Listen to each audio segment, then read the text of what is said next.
Strzok and Page will be 2 of 8 witnesses to be brought before the House Intelligence Committee over the next few weeks to get some answers, it is hoped, about Fusion GPS and alleged wrongdoing among FBI and Justice Department top officials. Another key witness with ties to Fusion GPS is Obama Justice Department holdover Bruce Orr, who was stripped of another title yesterday, his second demotion.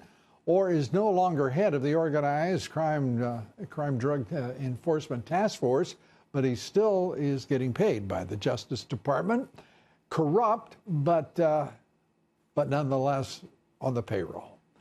My first guest tonight says Peter Strzok's misconduct amounts to a criminal act.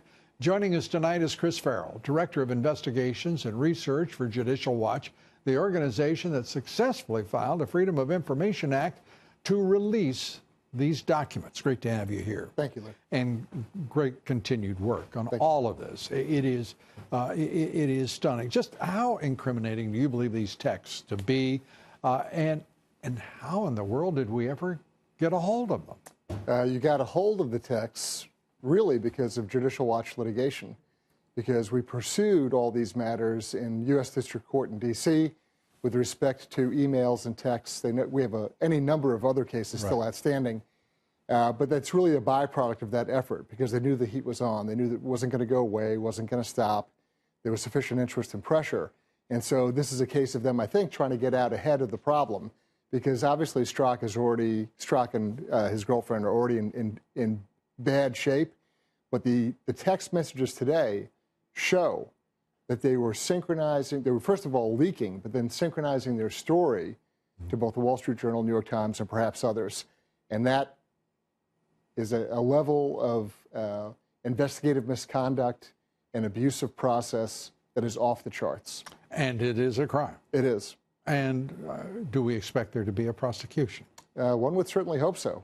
Attorney General Sessions, call your office. I've been hoping for a lot of years. Yeah. This is a case where when you have federal agents at this level, and one of whom is an attorney who has an extra duty or obligation above and beyond even ordinary citizen would have, they know what they're doing. They're kind of teasing and joking, flirting back and forth, talking about, hey, it's the Wall Street Journal articles behind the paywall. Should we play dumb about it? You know what's funny about that is they're behind the paywall. They couldn't be energetic enough or free enough with their coin to get a subscription. Yeah. For crying out loud. It's stunning. Strzok and Page also were part of the Mueller special counsel team discussed in the FBI Deputy Director McCabe. I mean, there's so many numbers floating around here. Yep. Coming up with the insurance plan, apparently in McCabe's office, to thwart President Trump's election as president. Right.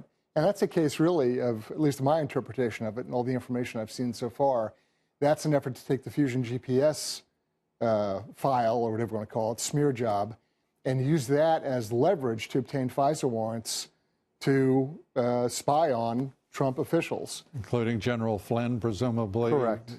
Correct. And so they needed any excuse they could use, and that's what they used. I think it's interesting. Glenn Simpson, one of the co-founders of Fusion GPS, the smear merchant, it's a lot more than that.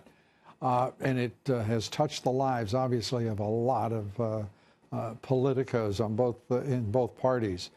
But he wanted that testimony released, and Dianne Feinstein today did it unilaterally. She obliged him. She did.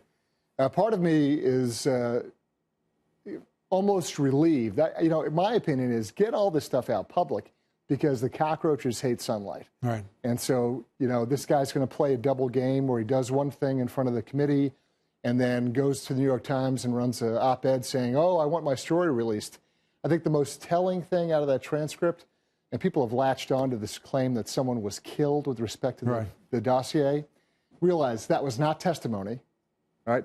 That was Simpson's attorney, a very sharp guy by the name of Joshua Levy, and he was jumping in to object to Simpson's. Now, do you say sharp in lieu of a man of high principle and great integrity? I say he's a very good lawyer. I'll let you interpret that. But you can see the difference between an experienced litigator and the investigative counsel staff, who in many cases are really just policy analysts who went to law school. And there's a hell of a big difference between those two kind of animals. At this point, all of the noise, all of the electric moments that are being produced here, no one's gone to jail. No one is facing charges. And we have a special counsel that continues to dog President Trump and his administration. And there isn't enough integrity on Capitol Hill to come to his aid and join with him in saying, cut the nonsense. As he said, this is embarrassing to the nation. This is a banana republic right now with this kind of nonsense going on. Yeah, you've got Mueller running around investigating a circle or a universe of people in search of a crime. Right. No one can articulate to you what the criminal predicate is. No one. And so they're running around, and if you dig long enough, you're going to find something. You know, he has a parking ticket he didn't pay. There's going to be something there.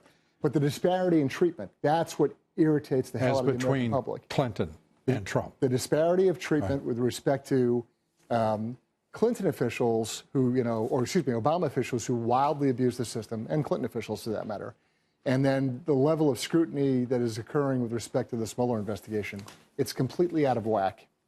And it seems that there seems to be a very strong alliance between the leadership of the Democratic Party and that of the Republican Party. Oddest thing. Well, sitting around that cabinet table today, it was a love fest, literally and figuratively. The president wants a bill of love. It's what the president called the legislation he is looking for that will inspire DACA and realize it. Chris Farrell, as always, great to have you here. Thank you, sir. Thanks so much.